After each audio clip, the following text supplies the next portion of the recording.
$85 usually buys you a basic metal box with maybe one lonely fan if the manufacturer is feeling generous. But right now, a specific high airflow case is making some serious noise in the budget building community because it is packing in features that usually cost twice as much. You are looking at a chassis that shows up at your door with 4 pre-installed addressable lighting fans already wired up and ready to glow. That is honestly wild for under 90 bucks. It is rare to see a budget case that does not skimp on the basic cooling hardware right out of the gate.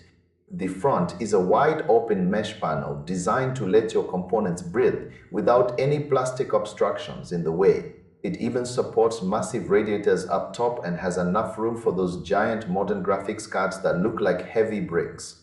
You get nearly 400 millimeters of clearance inside.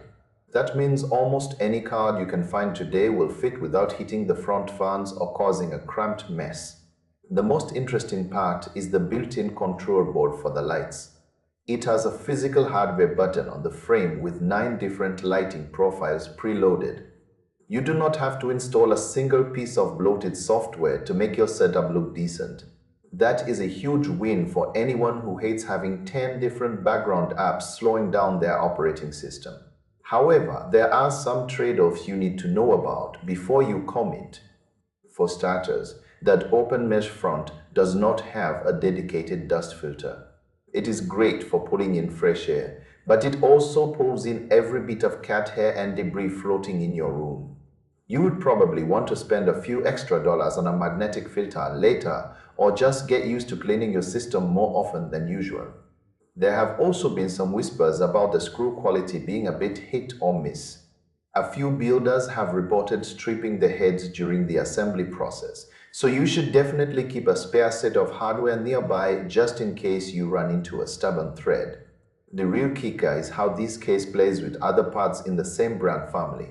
It is clearly designed to be the centerpiece of a specific ecosystem. It has a unified front panel cable and a high-speed port that really only hits its peak performance if you pair it with a motherboard from that same manufacturer. If you mix and match different brands, the hardware lighting button still works perfectly fine, but you might lose out on some of the deeper software synchronization features. It is a bit of a clever nudge to keep you buying into one single brand family for your entire build. If you are already planning on using their motherboard and graphics card, this case is an absolute no-brainer. You are getting premium features like that fast connection and a tempered glass side panel at a price point that usually gets you something much more basic. It is a strong contender for anyone who cares about keeping their temperatures low but does not want to blow their entire budget on just the housing. You have to respect the value proposition here, even if it requires a little bit of brand loyalty to unlock every single bell and whistle. It represents a shift in what we should expect from affordable hardware. No more settling for poor airflow just because you are trying to save money for a better processor. Just be ready to handle a little extra maintenance on the dust front and be careful when you are tightening those side panels. It is a solid, aggressive choice for a modern gaming rig that looks a lot more expensive than the receipt suggests.